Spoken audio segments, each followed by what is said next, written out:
Delighted to be here today.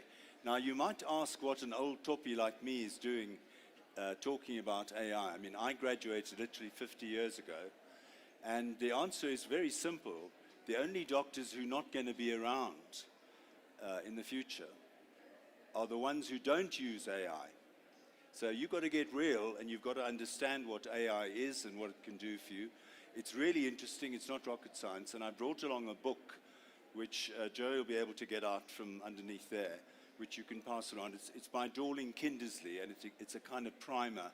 It explains to people what AI is and what it can do for you. So, yeah, here it is. So I don't have shares in the company. I haven't written the book, but I think this is a good way to start understanding what AI is and what it can do for you and how you can use AI at no cost to yourself. So that's the first thing. The second thing I wanted to say, let me give this to Joe, and you can probably pass it around, is that my presentation, of course, was designed by AI. So I went to ChatGPT, I told them the brief, I gave them certain inputs, and I said, give me 10 slides for this meeting, which set out, I want case studies, I want references, and so what you're going to see is what ChatGPT has produced for me. But as I'll explain to you at the end, something you need to understand is when you use artificial intelligence, it is a commercial program. You are teaching it. So what you put in is food for its brain. It becomes cleverer because you are prompting it with all your nice ideas. Do not tell ChatGPT your secrets, your patents, your business ideas, because it will grab them and run with them. It's not a person, it doesn't have any morals. And the other thing which I have experience of, and I have to do a separate lecture, ChatGPT and other AI products do not have any moral responsibility or sense of right and wrong. They're trying to please you, and they will lie and invent references and citations and facts to suit what you've asked them to do to make you feel lekker. So don't rely on ChatGPT or anything for serious medico-legal work, for example, for anything that involves clinical notes. You must be really careful, and ultimately, you, the doctor or the clinician, are responsible for the contents. Right. So let's go. So I'm going to go through really 10 items. I won't read the whole audience, but the first one will be to understand how you're going to use AI to increase your footfall in your practice and to increase your revenues. We're going to talk about targeted marketing. Chatbots, you should all be into chatbots. One of the a chatbot is simply a robot which chats. So and I use one, for example, called Recomed for booking an appointment with my GP. The beauty of it is that you don't have to wait for a phone to be answered in a reception. The ChatGPT type responder will come back and say, what are you looking for, which doctor, which practice, what time, what day. You enter all that information, and you can also give the doctor a hint, I need follow-up chronic medication, or I'm looking for the blood test result of my last visit, something like that. So we'll go through all of these points. So your target audience, and Pumla over there was on my course with Henley Business School called How to Future-Proof Your Healthcare Practice, and she used Google Analytics beautifully to analyze where her work was coming from. What was the source of the referrals? And by understanding who's referring to you, you will begin to know where your patients come from and where you can get more. That sounds pretty obvious. You then segment that audience. So let's say one of our doctors was specializing in older people because there were 2 care homes near her. So she would use social media and ChatGPT and chatbots targeted at the healthcare needs of older people. It's not rocket science. And the messaging in her social media and on her website would be targeted towards older people and their interests. And then you target your messaging to specific patient groups. Now, we believe in open source learning, so you'll be getting a copy of these slides. So basically, the slides are for your self-study. There will be a recording on YouTube, which you can watch afterwards, of all the presentations. And if you go through the references, I'll tell you that I was ashamed and astounded when ChatGPT gave me totally false references for every slide. I recognized it because one was Smith and Jones, and then the next one was Jones and Smith. And I thought, hang on a second. And every single one of 12 references was false. So beware, opas. But these references, because I've checked them all, I've gone to National Library of Congress, to PubMed, Google Scholar, I've checked them. These references you should be able to click on and go straight through. So, right, here we go. Your targeted marketing basically creates personalized campaigns. So if you want to generate more patients, you've got to provide something new. You've got to say, as one of our practitioners did, I'm going to run a special virtual service for diabetic patients on chronic medication. Or I'm going to run a special new service for chronic renal failure patients on chronic medication. Or I'm going to run a rheumatology afternoon, or a mother and children's group. So there needs to be some lead clinical program that you are offering. You then create personalized campaigns. The best thing to do is to get some of your patients around and see what they think is missing from your practice. The patients always know what's not happening. The reception is slow, the booking doesn't work, the billing's lousy, they don't get repeat prescriptions. There are a whole lot of things that you can learn from your patients, and then you design your marketing to suit their feedback. You then monitor and optimize these programs once you've put them on the social media. Chatbots are essential. They can do all sorts of things. I've got a friend in Britain whose company provide chatbots which will engage in 14 different languages for the NHS. So you can imagine, you're a person from Czechoslovakia or Poland, you don't speak English, you're visiting Britain and you get sick. Where do we find a translator? Well, we don't need one, because there's a thing called a chatbot. So on the website, you can link to a translation service to say, and this will include in our country where we've got now 12 official languages, one of which is sign language, yeah? 11 official spoken languages and sign language. You should, to get free translation services linked into your website, so whatever language your patient speaks, they can find what they're looking for on your website. And you tailor these messages basically to your particular patient groups so that when they look for something, they find it on your website. Now, customer CRM systems are freely available. Some are free, some are paid for. It's a software system that manages your client base, which none of you probably are thinking of doing. There should be a system that looks at the business side of your practice, not the clinical side, your ERM, but basically says, what is my age distribution? What is the demographic? How many of my people are elderly? How many have these chronic diseases? Now, I can tell you that Discovery knows more about your practices than you do. And if you speak to Darren Swaden nicely, he'll show you the dashboard for your medical practices, which tells you about your claims that have been processed going back for 10, 15 years, how good the coding is, what kind of disease profiles, what the age distribution is, what the average time between billing and settling is, how many claims have been rejected, have you ever been audited? All of that information is available. They are using your data, but you're not using your data. So that's the trick, is to understand that by getting real and understanding simple things like artificial intelligence and chatbots, you can improve the performance of your practice. Knowledge is power. If it's your data and you're not using it, you're missing out on an opportunity.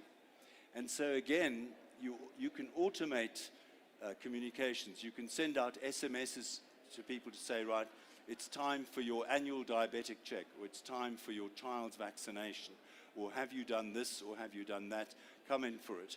And basically it's a way of keeping people in touch through WhatsApp, through emails, and so on. It's perfectly legitimate under POPIA because they've given permission to you explicitly to get information from your medical practice. There are several case studies that are outlined. Okay, social media marketing is very important. Every one of your websites, and I hope each of you have a practice website, should contain links to LinkedIn, Twitter, Instagram, and a couple of other, and WhatsApp, so that people can find you. The power of social media marketing is essentially viral, and the multiplier effect can multiply a simple message if they're linked between one social media modality and the other, so that is going around. I mean, Joey, for example, has generated, I think the number is 350 followers on LinkedIn alone with very little effort, and that's potentially 350 new patients or contacts for a business. So it's free, it's out there. Your children know how to do this, but you don't do it. So I think you should get your intelligent 14-year-old child or grandchild and put them to work for you. Build a social media link for all the main social media platforms and let them generate traffic and conversations for you. There are plenty of references in the literature. This is, again, so obvious. Offer incentives and loyalty programs. The best known of these is Discovery Vitality. It's a way of changing patient behavior and incentivizing people. Joey's just been showing me on her smartwatch. She had to, a couple of us are sick and she went over to the pharmacy to collect some medication. She fast walked. Her smartwatch went berserk because it thought she was on a treadmill. She was walking so fast. She does that because she gets points with Vitality, which reduces her premiums and gives her other loyalty things through the bank and so on, like cheaper airfares and all the rest of it, and cheaper attendance at the gym. You can provide incentives very quickly to patients. First of all, to stick with you. Secondly, to refer relatives to your practice. If you're doing mum, why not dad and children as well, and grandpa, and basically get them in.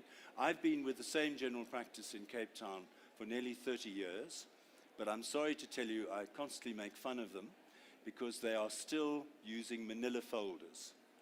My GP cannot send an electronic medical record anywhere. He can't issue an e-prescription for me to go and pick up at a pharmacy. He can't send me an electronic copy of my path results. He can't get a radiology report from Morton and Partners, or one of the radiologists. So he's stuck in the end of the 20th century. And here we are at the very, first quarter of the 21st century. So loyalty programs, there are plenty of papers in the medical literature telling you how to do this. It's ethical, and essentially you're encouraging people, incentivizing to stay with you, to attend your wellness programs, your weight loss programs, your diabetes programs.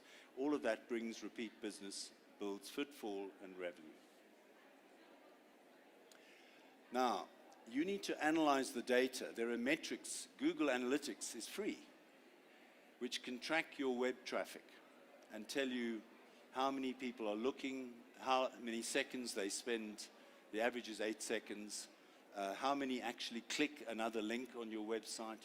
If your stuff is boring, and we've got a journalist in the audience here, a writer, you need better content, you need more eye-catching narrative to try and keep people on your website longer so that you can, if you like, upsell them services that they may not have thought that you provided because nobody told them. So you can identify areas which are not selling, and you can improve them.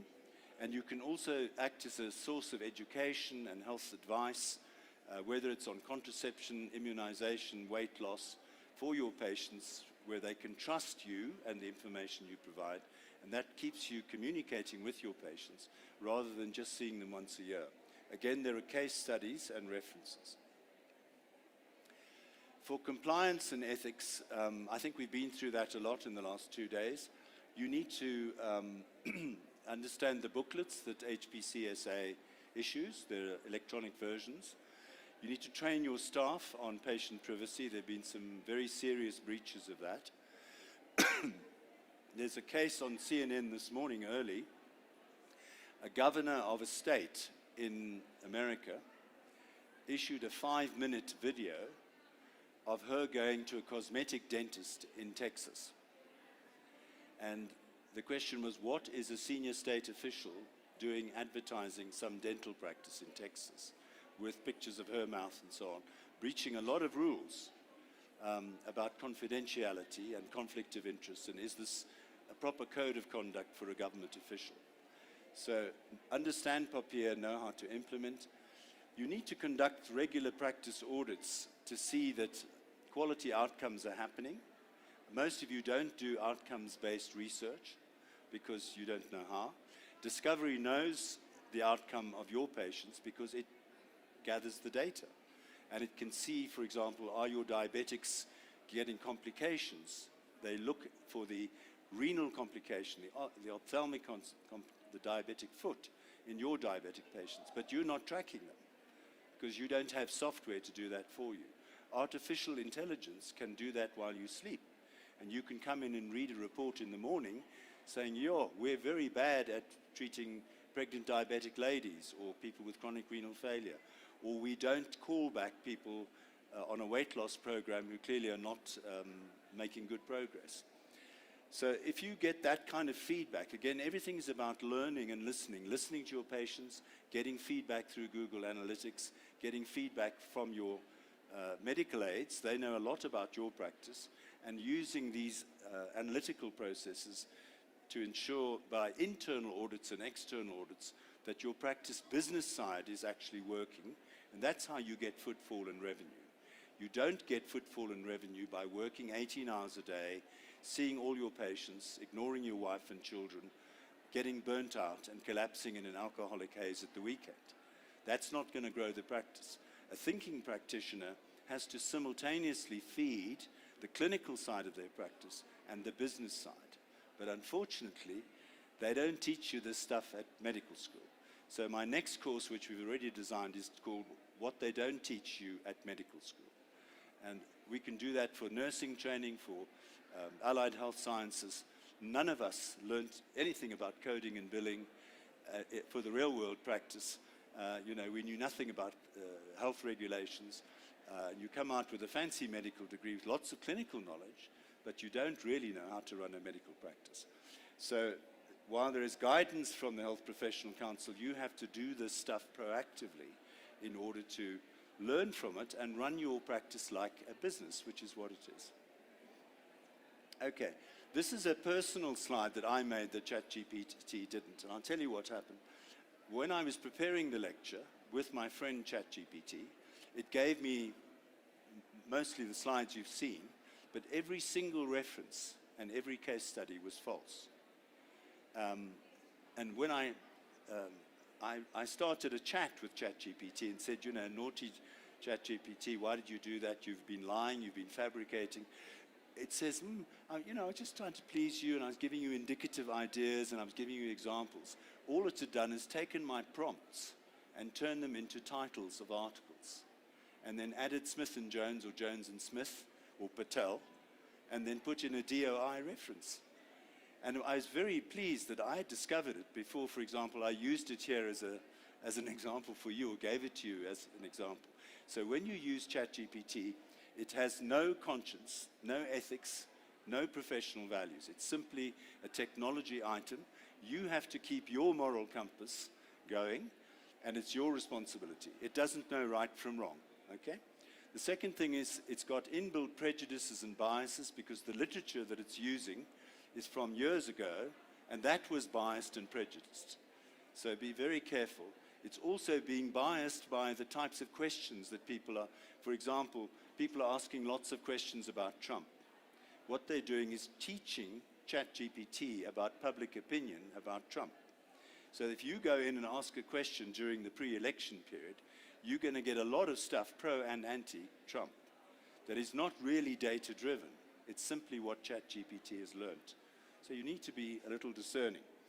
So when you use AI, you are teaching, it's a free service for a reason. Yeah? Nobody does anything for nothing these days. You are teaching ChatGPT what the medical profession needs, what your needs need. And like Google knows where you're surfing, ChatGPT will keep a record of all of your inquiries and that will inform the type of stuff it feeds you, because it's a commercial operation. And when they monetize it, they're using the collective brains of everyone that has ever used them and all the data that's available to them to produce an incredible machine. But it's still not human. Right. Don't tell AI your secrets. That's very important. Don't discuss something you want to patent or your top business idea because you've let it out to the world. There's no privacy. AI is a commercial product designed to make money, so it pleases you with its answers. It's not there to tell you the bad news. Most AI databases are old, 2021, 2022. AI cannot read semantically, so it can't search within a website. It can only search topics, and that really limits it. And it will find only those items which are in the title. It's a bit like email. If you search by Gmail, and you know the exact subject heading, you'll find it.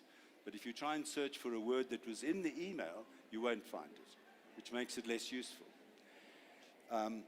AI, basically, you know the GIGO rule, garbage in, garbage out. The quality of your inputs determines the output. So I routinely use, to do this lecture, a paragraph about 10 lines of text, of prompt.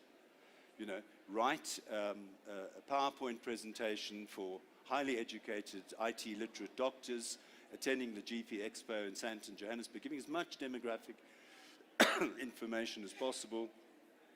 And the answers you get therefore are only as good, excuse me, as the prompts.